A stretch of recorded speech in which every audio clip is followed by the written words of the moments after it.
नमस्कार साथियों, वेदांत learning point में आप सभी का हार्दिक स्वागत एवं अभिनंदन है। आज मैं आप सभी के लिए एक नया टॉपिक लेके आई हूँ अवलोकन का, जो कि डीएलएड सेकेंड ईयर के 7वें पेपर पर्यावरण अध्ययन शिक्षण के अंतर्गत लिया गया है। इसे ये बहुत ही ज़्यादा इम्पॉर्टेंट टॉपिक है, ये पेपरों में लगभग आ सकता है। आइए शुरू करते हैं। अवलोकन क्या है? इससे कुछ मैंने वीडियो बनाए हैं पर्यावरण अध्ययन के, तो उनकी लिंक मैं आपको डिस्क्रिप्शन में दे दूंगी, वहाँ से आप इसे कवर कर लीजिएगा। अवलोकन क्या? ऑब्जर्वेशन। अवलोकन क्या होता है? जैसे किसी चीज़ को आप देखते हैं किसी चीज़ को, और किसी चीज़ को आप बारीकी से देखते हैं। जब किसी भी चीज़ को आप बारीकी से देखते हैं, अच्छे से देखते हैं, उलट पलट के देखते हैं, वही आपका अवलोकन कहलाता है। ध्यान से देखना, बारीकी से देखना, यही अवलोकन है। समझ गए होंगे आप लोग कि अवलोकन क्या होता है। किसी चीज को बारीकी से देखना अवलोकन होता है। पर्यावरण अध्ययन में नेत्र ज्ञानेंद्रिय का अधिकतम उपयोग होता है। आपके नेत्र क्या है? एक तरह की आपकी ज्ञानेंद्रिय है, और पर्यावरण अध्ययन में क्या होता है? आपके नेत्र ज्ञानेंद्रिय का अधिकतम उपयोग होता है। छात्र प्राकृतिक वातावरण में जो कुछ देखता है, प्राकृतिक वातावरण क्या है? आपके आसपास की नेचुरल चीजें, पेड़ पौधे, पशु पक्षी, उनको समझने का प्रयास करता है। उनको समझने का क्या करता है? प्रयास करता है। अतः छात्रों को पर्यावरण का ज्ञान देने के लिए नेत्रों की परख बढ़ाते हुए अवलोकन कराना सर्वोत्तम होता है। पर्यावरण का ज्ञान कैसे होता है? कई बार चीजों को नजदीक से देख के, उन्हें छू के, उनके बारे में जान के ज़्यादा जो है जानकारी होती है। किसी भी चीज़ के बारे में आप करके देखेंगे, करके सीखेंगे, तो आपकी ज्ञान की क्षमता ज़्यादा बढ़ेगी। आप किसी भी चीज़ को ज़्यादा अच्छे से जान पाएंगे। तो पर्यावरण में क्या होता है कि जो आपके आसपास का वातावरण है वही पर्यावरण है। से जो भी प्रकृति है ये भी पर्यावरण है। तो ये सबसे बड़ी जो है भूमिका नेत्रों की होती है। आप अपनी आँखों से सारी चीज़ों को देखें, फिर अपने ज्ञान को बढ़ाएं। ऐसा पर्यावरण में होता है। अवलोकन कराना सर्वोत्तम होता है। छात्र जब किसी वस्तु, दृश्य तथा घटना को सूक्ष्म दृष्टि से देखता है, वस्तु यानी कि उसे मोर दिखा दिया, चूहा दिखा दिया, घोड़ा दिखाया, या दृश्य दिखाया, कोई उसके आगे कोई पोस्टर रख दिया जिसमें अच्छा सा दृश्य बना हुआ है, उस बच्चे को आपने दिखाया, या आप उसे बच्चे को या कई सारे बच्चों को भ्रमण पे ले गए, घुमाने फिराने ले गए, तो उन्हें आपने दृश्य दिखाए, घटनाएं दिखाई, जिनका वो सूक्ष्म दृष्टि से अध्ययन का। सूक्ष्म का मतलब होता है बारीकी से, नजदीक से चीजों को देखता है। सूक्ष्म दृष्टि से देखना, नजदीक से देखना, बारीकी से देखना, अच्छे तरीके से देखना। दृष्टि का मतलब होता है आपकी निगाह। तो उसके ज्ञान के प्रत्यय स्पष्ट होते हैं। ज्ञान के प्रत्यय स्पष्ट होना मतलब कि उसकी जो जानकारी चाहता है वो सब उसे मिल जाती है। उसे क्या क्या जानना है कि ये ऐसा क्यों है, गुलाब में कांटे क्यों होते हैं, और गुलाब का फूल कैसा दिखता है, कमल का फूल कैसा दिखता है, पशु पक्षी जो हैं कैसे दिखाई देते हैं। तो ये सारी चीजें जो है कैसे, जब आप सूक्ष्म दृष्टि से बच्चे को देखने के लिए अवसर देंगे तो बच्चा सारी चीजों को सीखेगा। तो शिक्षक के लिए आवश्यक है कि वह छात्रों को प्रत्येक वस्तु, दृश्य, घटना का भली भांति प्रकार से अवलोकन करने का अवसर प्रदान करे। ये किसके बस में होता है? शिक्षक के लिए होता है। कि शिक्षक के लिए आवश्यक है छात्रों को प्रत्येक वस्तु, दृश्य, घटना भली प्रकार से अवलोकन कराए, कहे कि आप अच्छे से इस चीज का अवलोकन करो। इसके बाद क्या है कि वह अवलोकन के समय छात्र को स्पर्श करने, देखने, बजाने, टकराने, दबाने, पटकने तथा खींचने आदि के अवसर प्रदान करें। देखिए, बच्चे किसी चीज को देख रहे हैं तो फिर उन्हें छूने का भी मन करता है। अगर प्राइमरी लेवल के बच्चे हैं तो किसी भी चीज को देखेंगे तो छुए बिना रह जाए, ऐसा कभी होता है? कभी नहीं होता। वो तो अगर आप जैसे प्लास्टिक के मार्केट में मिलते हैं, कई सारे जीव जंतु मिलते हैं, वो अगर आप उन्हें ला के दो, वो तो उलट पलट के उसे देखेंगे, उसे हिला डुला के देखेंगे, पटक के देखेंगे, दबा के देखेंगे, सब तरीके से बच्चे जो है देखेंगे, खींचेंगे, तानेंगे। तो क्या है, बच्चों को, जैसे आपने बच्चों को बॉल दे दी तो वो तो खेलने लग जाएंगे, पटकने लगेंगे उठा उठा के। तो ये जो है बच्चों की क्या एक अपनी ही आदत होती है, चीज़ों को उठाना, पटकना, घुमाना। घर में भी आप देखते हैं बच्चे जो है किसी चीज़ को पा जाते हैं तो उसकी पूरी ही जान निकाल के रख देते हैं। तो ये बच्चों का स्वभाव होता है, किसी भी चीज़ को उलट पलट के अच्छे से देखना, समझना, ये सारी चीज़ें जो है बालक के अंदर स्वतः होती हैं। ऐसा करने से वस्तु के प्रति छात्रों में ज्ञान के प्रत्यय स्पष्ट बनेंगे। बच्चे जो भी जानना चाहते हैं वो सारी चीज़ें जब बच्चे उलट पुलट के देखेंगे चीज़ों को, घटनाओं को, तो उनके जो है ज्ञान के प्रति स्पष्ट प्रत्यय स्पष्ट क्या मतलब कि उनके तथ्य, जो भी जानकारी वो चाहते हैं, एक उनकी पक्की जानकारी बन जाएगी।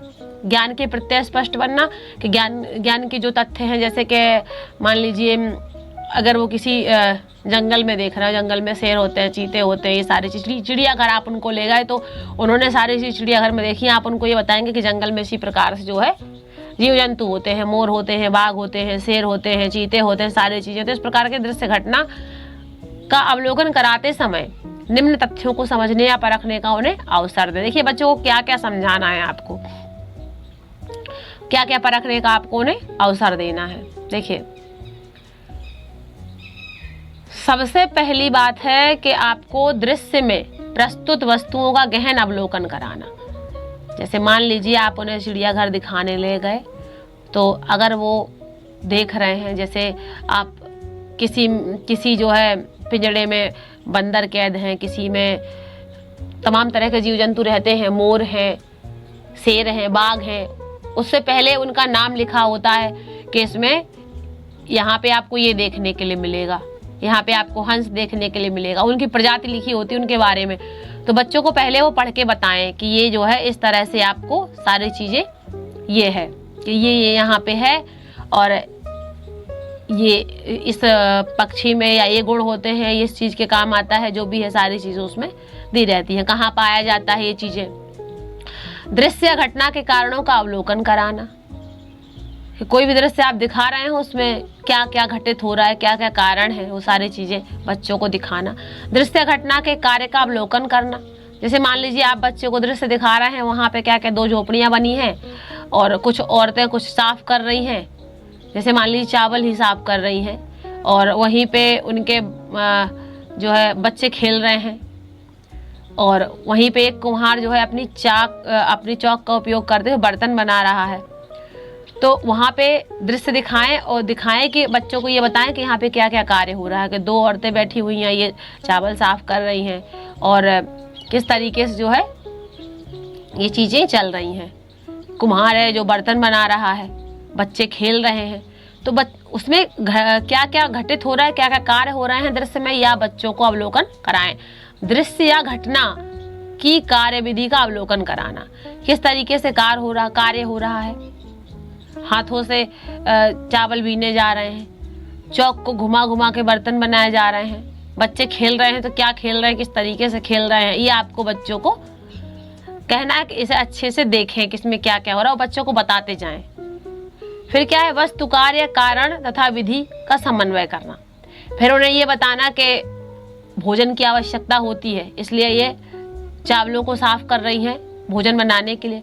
बच्चे खेलते फिरते हैं तो बच्चे जो है खेल रहे हैं, बच्चों के पिता जो हैं वो बर्तन बना रहे हैं, क्योंकि बर्तन बना रहे हैं तो उन्हें क्या है कि बेचेंगे, जिससे क्या होगा, पैसे आएंगे। एक तरीके का उनका क्या है, व्यवसाय है। तो घर में मम्मी लोग काम किया करती हैं, पापा कमा के लेके आते हैं, बच्चे खेलते खाते हैं। तो ये सारी चीज़ें आपको बच्चों को समझाना है। इसके बाद छात्र के मन में स्वतः किसी दृश्य या घटना को देखकर प्रश्न उठा करते हैं, यह क्या है, क्यों है, कैसे है। इनका समाधान कुशल शिक्षक के संरक्षण में सरलता से हो सकता है। घर में ही आप होते हैं तो बच्चे अक्सर पूछते हैं कि मम्मी ये क्या है, ये ऐसा क्यों है, या आप बुआ हैं किसी की तो बुआ जी ऐसा क्या है, चाचा हैं तो अंकल जी ऐसा क्यों है, क्या है, कैसे है। बच्चे हमेशा ही क्वेश्चन करते हैं ना कि ऐसा क्यों है। तो घर में भी हम लोग बताते हैं कि ऐसा इसलिए ऐसा होता है। तो बच्चे बहुत सारे सवाल जवाब करते हैं। सर्वप्रथम अध्यापक उन्हें प्रस्तुत वस्तु समूहों का भली प्रकार अवलोकन करने का अवसर दें। सबसे पहले क्या है कि आप जहां आप पढ़ा रहे हैं वहां आप पोस्टर लगा के रखें, पेड़ पशुओं के, पक्षियों के सबके पोस्टर लगाएं और उन्हें बच्चों को दिखाते रहें, अवलोकन करने का अवसर दें। बच्चों को खड़ा करके कहें कि इसे अच्छे से देखिए, समूह बना दे एक दो दो बच्चों के और उन्हें अच्छे से ऑब्जर्वेशन करने के लिए कहें कि आप अच्छे से अवलोकन करिए। और सबके पास जाके, सब छात्रों के पास जाके उन्हें वस्तु, जैसे कि अगर मान लीजिए वो तोता देख रहे हैं तो तोता दिखाएं, उन्हें उसका रंग बताएं कि कैसे होता है, सुआपंखी रंग का तोता होता है। आकार बताएं, जैसे आप उन्हें मान लीजिए चौकोर चीजें दिखा रहे हैं, तिकोनी चीजें दिखा रहे हैं तो बताएं कि ये चौकोर है, ये आयताकार है, ये वर्गाकार है। कठोरता, लकड़ी की चीजें होती हैं कई बार, जैसे जियोबोर्ड टाइप की चीजें होती हैं, तो ये बच्चों को दिखाएं, छूने का अवसर दें, बताएं कि ये जो है कठोर है। कठोर क्या है? कठोरता है इनमें। जिन चीजों को आप तोड़े पटके वो फूटे टूटे नहीं तो कठोर हैं। चिकनापन आदि तथा रचना आदि सभी तथ्यों को समझाएं और देखने दें। बच्चों को सारी चीजें समझाई जाएं और दिखाई जाएं कि ऐसा क्यों है, क्या क्या इसमें हो रहा है। जैसे कि पहले मैंने आपको बताया कि घटना समूह दिखा के उसके बारे में कार्य, घटना घटित किस तरीके से हो रही है, सबको दिखा के समन्वय कराना ये शिक्षक का कार्य होता है। इसके बाद संपूर्ण दृश्य घटना को एकात्म एवं संपूर्ण रूप में देखने दें। बच्चों को अच्छे तरीके से निरीक्षण करने दें, छू के देखें, सारी चीजें करके बच्चे देखें। दृश्य और घटना की संपूर्णता के विश्लेषण द्वारा उसके उत्तरदायी कारणों की ओर ध्यान दिलाना चाहिए। और कैसे क्या हो रहा है तो उसके जो कारण है उत्तरदायी, उनकी ओर बच्चों को ध्यान दिलाना चाहिए। कारण स्पष्ट होने पर कार्य विधि तथा कार्य या परिणाम की ओर सचेत करना चाहिए। जैसे कि मान लीजिए कई बार हम पोस्टर दिखाते हैं कि किसी हॉस्पिटल में आग लग गई है और वहां पे जो है जो आग बुझाने वाला यंत्र होता है, अग्निशामक यंत्र बोलते हैं उसको, तो उसको जो है मंगाया जाता है। तो वो मशीन क्या करती है? आग बुझाने का कार्य करती है। तो कारण क्या है? किसी वजह से शॉर्ट सर्किट से मान लीजिए आग लग गई, उसके और कार्यविधि क्या हुई कि जो है अग्निशामक यंत्र आया आग बुझाने के लिए, और परिणाम क्या हुआ कि आग बुझ गई, थोड़ा मोड़ा नुकसान हुआ। तो उस सब के कार्य परिणाम की ओर बच्चों को आपको क्या है? सचेत करना है। छात्रों को अवलोकन करने का अवसर भ्रमण द्वारा या विविध प्राकृतिक दृश्यों घटनाओं के माध्यम से दिया जा सकता है। बच्चों को क्या है? प्राकृतिक दृश्य, आप पार्क ले जाइए बच्चों को, जू ले जाइए बच्चों को, यानी कि चिड़ियाघर ले जाइए, पार्क में ले जाइए, वहां पे बच्चों को आप अच्छे तरीके से प्राकृतिक दृश्य दिखाइए। जो पहाड़ियां होती हैं, जैसे माउंट टाबू टाइप की चीजें होती हैं, वो सब बच्चों को देखने का अवसर प्रदान करिए। बच्चों को सर्वप्रथम स्थानीय वातावरण का अवलोकन करा जाए, यानी कि अपने स्कूल में बच्चों को घुमाएं फिराएं, दिखाएं चीजें क्या क्या कैसे है, या कहीं आसपास में कुछ अच्छी जगह है जहाँ पे आप बच्चों को ले जा सकते हैं, वहाँ ले जाके बच्चों का अवलोकन कराएं। उसके बाद बाहरी महत्वपूर्ण दृश्यों घटनाओं का अवलोकन कराया जाना ठीक रहता है। पहले उन्हें अपने स्कूल की ही चीजें बताएं कि आपके स्कूल में ये है, ये जो भी है जैसे है वो सारी चीजें बच्चों को दिखाएं। उसके बाद बच्चों को बाहर ले जाएं, एक टूर बनाएं, बच्चों को घुमाने फिराने ले जाएं, जिनसे क्या है उनकी अवलोकन की क्षमता का विकास होगा और चीजों को अच्छे से जान पाएंगे, परख पाएंगे। और अवलोकन के समय महत्वपूर्ण दृश्यों, वस्तुओं या घटनाओं का की ओर संकेत करके छात्रों के ध्यान को आकृष्ट करना चाहिए। जैसे कि कई बार आप सांची अगर ले जाएं बच्चों को, तो सांची ले जाते टाइम बीच में, जैसे अगर भोपाल से सांची जाया जाए तो कर्क रेखा सामने पड़ती है, तो बच्चों को उतार के वहां पे दिखाएं कि ये कर्क रेखा है, इसको कर्क रेखा कहते हैं, ये 8 राज्यों से होकर गुजरती है। तो ये सारी चीजें बच्चों को जो है, बच्चों को संकेत करें, बताएं कि यहाँ पे कर्क रेखा है, 8 राज्यों से होकर गुजरती है। बच्चों का ध्यान आकृष्ट करें। आकृष्ट करना मतलब आकर्षित करना, उस चीज की ओर बच्चों का ध्यान बनाना, बच्चों से कहना कि ये ऐसे है, इस तरीके से आकृष्ट करना होता है, आकर्षित करना, या बच्चों से कहना कि वो चीज देखो वहां पे, ये एक तरीके से ध्यान आकृष्ट करना हो जाएगा। किसी दृश्य के विभिन्न समय के परिवर्तनों तथा इन परिवर्तनों के कारणों को स्पष्ट करना चाहिए। पहाड़ी प्रदेशों के प्रातः और संध्या काल के दृश्यों में अपूर्व सौंदर्य और अंतर आ जाता है। इसका अवलोकन छात्रों को कराया जाना चाहिए। जैसे कि मैंने कहा ना, आप माउंट आबू चले जाइए, वहाँ पे सुबह का क्या सीन होता है, दृश्य होता है, और शाम का क्या दृश्य होता है, ये बच्चों को आपको दिखाना है। जरूरी नहीं कि आप माउंट आबू ही जाएं, मतलब कहीं पहाड़ी इलाका हो, आप वहाँ जाके बच्चों को ये चीजें दिखाएं। किसी दृश्य या घटना का वहाँ के निवासियों एवं प्राणियों पर क्या प्रभाव पड़ता है, इसे स्पष्ट करना चाहिए। अधिक बर्फीले या गर्म वातावरण में वहाँ के निवासियों एवं पशु पक्षियों की दैनिक व्यवहारिक क्रियाओं में क्या विपरीतता उत्पन्न होती है, इसे भी स्पष्ट करना चाहिए।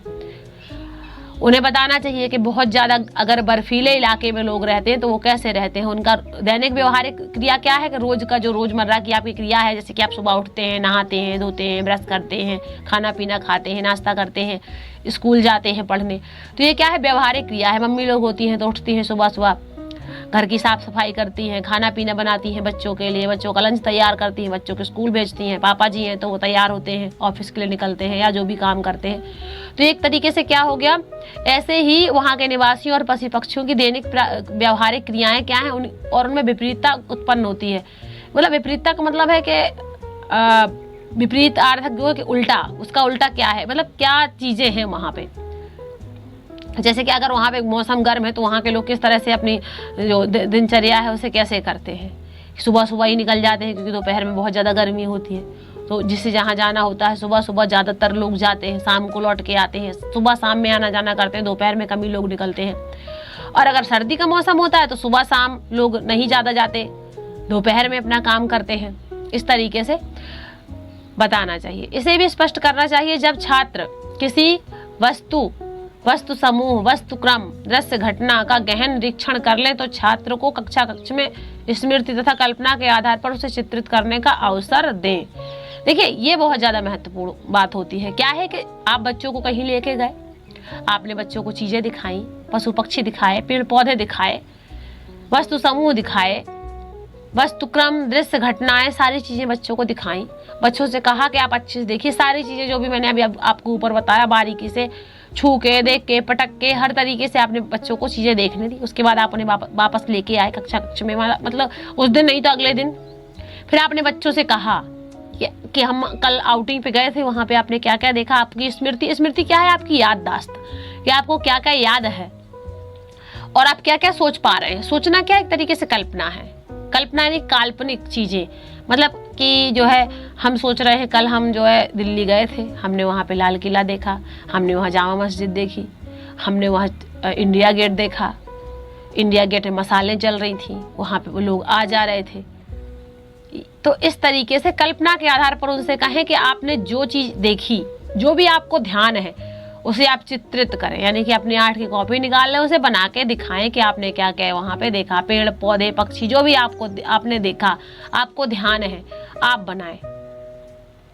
और उनका जो है रंग कैसा है, आकार कैसा है, क्या क्या तथ्य आपने वहाँ जाने। क्षमता उत्पन्न करने के लिए शिक्षक उनका व्यक्तिगत निरीक्षण करे और संकेतात्मक सहयोग प्रदान करे। आप समझ पा रहे होंगे। अगर कहीं दिक्कत हो तो आप ये बाद में हमसे पूछ सकते हैं। ऐसा नहीं कि हम आपको बताएंगे नहीं, हमको सारी चीजें बताएंगे जो जो आप हमसे पूछेंगे। ठीक है। इसके बाद क्या है, निरीक्षित वस्तुओं, दृश्यों तथा घटनाओं को निम्नलिखित प्रकार से चित्रित कराया जा सकता है। प्रस्तुत वस्तु, वस्तुक्रम, वस्तु समूह, तथ्य या घटना का प्रत्यक्ष चित्रण, जैसे वस्तु चित्रण, दृश्यावली बनाना आदि। जैसे कि बच्चों को आप लेके गए और आपने बच्चों को चीजें दिखाई, दृश्य दिखाए और बच्चों से कहा कि यहाँ बैठो और देखो, बनाओ कि आप आसपास अपने क्या क्या देख पा रहे हैं, उसका आप चित्रण करो। या फिर निरीक्षित वस्तु समूह, वस्तुक्रम या दृश्य घटना की अनुपस्थिति में कल्पना तथा स्मृति पर आधारित चित्रण।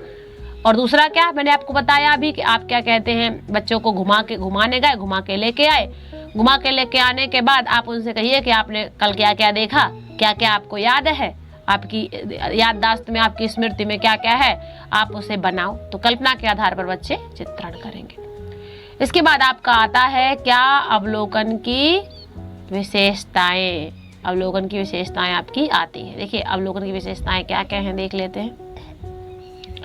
अवलोकन की विशेषताएं निम्नलिखित होती हैं। क्या क्या होती हैं देखते हैं। क्या है कि इससे बालकों में निरीक्षण की शक्ति बढ़ती है। किसी भी चीज को आप उन्हें दिखाएंगे तो बच्चे, निरीक्षण क्या है, निरीक्षण कहीं आपको भेजा कि जाओ निरीक्षण करके आओ, यानी कि आपसे कहा कि आप किसी होटल में जाओ साफ सफाई देख के आओ, किसी घर में जाओ देख के आओ कौन घर में क्या क्या हो रहा है, लोग क्या कर रहे हैं, मम्मी क्या कर रही, पापा क्या कर रहे हैं, बच्चे क्या कर रहे हैं। तो आप गए देखने के भाई उनके घर में तो ये हो रहा था, उनकी मम्मी सब्जी बना रही थी, पापा जी उन्हें कुछ काम कर रहे थे, बच्चे खेल रहे थे। ये क्या है, एक तरीके से निरीक्षण है। तो बच्चों को आप निरीक्षण करवाएंगे तो क्या है, निरीक्षण की शक्ति बढ़ती है और बालक का संपूर्ण विकास होता है। अवलोकन द्वारा कल्पना शक्ति का विकास होता है। कल्पना शक्ति क्या, कि आपने किसी चीज का अवलोकन किया, कोई चीज आपने देखी, उसके बाद आप वापस घर आए, उसके बाद आपने क्या किया कि आपने सोचा, याद किया, जो आप याद करना है वही कल्पना है आपकी, कि आप सोच रहे हैं कि हमने कल इंडिया गेट देखा था, हमने चाट खाई थी, हमने ये किया था, हमने वो किया था, जो भी आपने ये वो किया था वही सारी चीजें आपकी कल्पना शक्ति में आ जाती है। फिर आप भूलते नहीं हैं कि हमने शेर देखा, चीता देखा, बाघ देखा, चिड़िया देखी, मोर देखे, तो ये आपकी कल्पना शक्ति है। बाद में आप सोचेंगे तो कल्पना ही तो करेंगे, आप प्रत्यक्ष किसी चीज को तो देख नहीं रहे हैं। प्रत्यक्ष का मतलब होता है आपके सामने तो कोई चीज है नहीं, आप तो सोच रहे हैं ना, जो सोच रहे हैं वही कल्पना है आपकी। इससे स्मरण शक्ति का विकास होता है। देखिए किसी चीज को आप देखेंगे, मन में बिठाएंगे, कई बार क्या होता है देखी हुई चीजें ज्यादा आदमी को याद रहती हैं। सुनाना तो एक कान से सुना दूसरे से निकाल ले हो तो हवाई हो जाता है, लेकिन जो भी चीजें आप प्रत्यक्ष देख के आते हैं, मान लीजिए बाढ़ आ गई हो, आपने नदी देखी, नदी चढ़ाई हो, पानी भरा हो, आप देखने गए, वो आपको ध्यान रहेगा कि हाँ फला फला टाइम में फला फला सन में बाढ़ आई थी, और आपसे बता दिया जाए कि वहां पे बाढ़ आ रही है, ये है वो है, तो आप क्या है, आपने सुन लिया कि बाढ़ आई थी, आई, आपको ध्यान ही नहीं होगा कि हाँ आई थी, ये भूल जाएगा। लेकिन आप प्रत्यक्ष देखाएंगे तो आपको ध्यान रहेगा। इससे क्या है, ज्ञानेंद्रियों का विकास होता है। ज्ञानेंद्रियां जो भी हैं आपकी, उन ज्ञानेंद्रियों क्या है, विकास होता है देखने सुनने से, है ना। इसमें कर्मेंद्रियों जैसे हाथ, कर्मेंद्रियों क्या मतलब होता है, जिससे आप कर्म करते हो, जिससे आप काम करते हो, कर्मेंद्रियां होती हैं हाथ, और ज्ञानेंद्रियों के संयुक्त प्रयास से ज्ञानार्जन होता है। ज्ञानेंद्रियां, कर्मेंद्रियां, जिनसे आप काम करते हो आपके हाथ हो गए, कर्मेंद्रियां हो गई। ज्ञानेंद्रियां आपके देखना, आपका सुनना, ये आपकी ज्ञानेंद्रियां हो गई। मस्तिष्क और हाथों का सहयोग होने पर ही कर्म बुद्धि के सम्मिलित प्रयास का अवसर प्राप्त होता है। जैसे आप साइकिल चलाते हैं तो क्या है, आप क्या कर रहे हैं, कर्म कर रहे हैं, और बुद्धि का उपयोग कैसे कर रहे हैं कि हमें कब मोड़ना है, कहाँ मोड़ना है, वो स्वतः आपका मस्तिष्क आपके हाथों को कमांड करता है कि आपको अब मोड़ना है, अब ब्रेक लगाना है। तो जब आपकी कर्म और बुद्धि मिलने का अवसर प्राप्त होता है अवलोकन में, है ना। इसके बाद क्या है, ज्ञान के प्रत्यय स्पष्ट बनते हैं। जो भी चीजें आप देख रहे हैं वो आपकी जो तथ्य हैं वो स्पष्ट हो जाते हैं, कहाँ ऐसे ऐसे होता है, जिससे कि वस्तु ज्ञान स्पष्ट और सुदृढ़ होता है। किसी चीज के बारे में आप ज्ञान स्पष्ट होना के मतलब सारी चीजें साफ हो जाती हैं आपके लिए, और सुदृढ़ होता है कि मजबूती आती है आपकी बातों में कि हाँ वहाँ पे हमने ऐसी चीज देखी है, ऐसे होता है। किसी ने कहा कि नहीं मोर तो पीला होता है, आप देख के आए कि नीला होता है, तो आप तो ये कहेंगे कि नहीं पीला नहीं होता, नीला होता है, हम तो नीला देख के आए। तो आप नीले के प्रति आपका ज्ञान स्पष्ट हो जाएगा और आपकी जानकारी सुदृढ़ हो जाएगी। छात्रों को नेत्रों से परखने में की दक्षता प्रदान होती है, वे नेत्रों के परीक्षण कार्य को अधिक कुशलता पूर्व करने के योग्य हो जाते हैं। जब आप किसी चीज को दिखाएंगे तो क्या होगा, नेत्रों से ही तो चीजें परखी जाएंगी। जैसे कई बार अगर कोई जानकार है उसके आगे आप एक पीतल रख दें और सोना रख दें, तो नेत्रों से उठा के उसे देखा जाएगा। नेत्र क्या, आपकी आंखें उठा के उलट पलट के देखेगा, बता देगा कि आपको ये पीतल है और ये आपका सोना है। तो क्या है, छात्रों को नेत्रों से देखने की दक्षता प्राप्त होती है, वे नेत्र के परीक्षण कार्य को कुशलता पूर्वक करने के योग्य हो जाते हैं। किसी भी परीक्षण को वो अच्छे से कर सकते हैं, करने के योग्य हो जाते हैं। कैसे, जब आप उन्हें बच्चों को अवलोकन करने का अवसर प्रदान करते रहें तो। फिर क्या है, 8वां के सुदृढ़ ज्ञान एवं स्पष्ट प्रत्ययों के कारण भावनाओं का विकास होता है। भावनाओं का मन और हृदय से घनिष्ठ संबंध होता है, इससे मानसिक शक्ति का विकास होता है। किसी भी चीज को आपने देखा, समझा, परखा, तो उससे क्या हुआ कि उसके जो भी आप देखने गए उसके प्रति आपका पूरे तरीके से सारी चीजें आपने देखी, और आपके मन भावना और मन का क्या घनिष्ठ संबंध होता है। तो ये सारी चीजें देख के आपके मन में क्या हुआ, आपका मानसिक शक्ति का आपकी जो है विकास हो गया। इसके बाद क्या है, अवलोकन द्वारा हृदय, मस्तिष्क, हाथ का अच्छा संबंध स्थापित होता है। हृदय क्या है, एक तरीके का भाव, आप कल्पना करते हैं। मस्तिष्क में कल्पना में वृद्धि, आप जो सोचते हैं।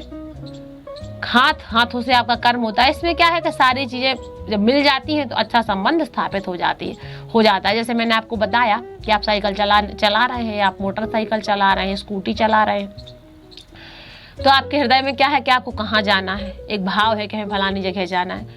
कल्पना शक्ति मतलब कि आपके हाथ मतलब कि आप गाड़ी चला रहे हैं, आपके हाथ चल रहे हैं, आप कर्म कर रहे हैं। कल्पना में वृद्धि क्या है कि जहाँ ब्रेकर देखा वहाँ पे आपकी गाड़ी स्वतः रुक जाती है। रेलवे लाइन है, अगर रेलगाड़ी जा रही है तो वहाँ आपके स्वतः हाथ से आपको मतलब ब्रेक लगा लेंगे, पैर टिक जाएंगे जमीन पे, मतलब कि पूरी बॉडी एकदम अच्छे तरीके से कार्य करती है। तो वहाँ पे क्या है कि आपके जो है मन का, हृदय का, मानसिक, दिमाग का सारा संतुलन जो है अच्छे से बन जाता है जब आप कोई काम करते हैं। जैसे आप रोटी ही बना रहे हैं तो रोटी कैसे बना रहे हैं, बेल रहे हैं, सेक रहे हैं, जल ना जाए कहीं, सारी चीज़ें आपका दिमाग, दिल, हाथ पैर सारे सब चीज़ें वहीं स्थिर हो जाती हैं जो काम आप करते हैं। ऐसे ही बालकों की जिज्ञासा एवं कौतूहल की संतुष्टि होती है, अतः अवलोकन द्वारा बालक का बौद्धिक, मानसिक, आत्मिक, शारीरिक विकास होता है। इस तरह से आपका ये पूरा टॉपिक कंप्लीट हो गया कि अवलोकन करने से क्या होता है, बच्चे का बौद्धिक विकास यानी कि बुद्धि बढ़ती है, मानसिक जैसे कि मैंने आपको बताया जो मन की स्थिति होती है, मानसिक होती है, वो भी बच्चे की बढ़ती है, आत्मिक, शारीरिक विकास बच्चों का होता है। यहाँ पे आप लोगों को जो कुछ समझ में ना आया हो, वैसे तो मैंने पूरा प्रयास किया है कि आपको सारी चीज़ें बताऊं, लेकिन फिर भी जो कुछ समझ में ना आया हो तो आप कमेंट बॉक्स में ज़रूर लिख के पूछिएगा। और किसी टॉपिक के बारे में आपको जानना हो, पर्यावरण से संबंधित या किसी अन्य विषय से संबंधित, तो आप ज़रूर बताएं। देखने के लिए आप सभी का धन्यवाद। आप सभी का दिन शुभ हो, मंगलमय हो।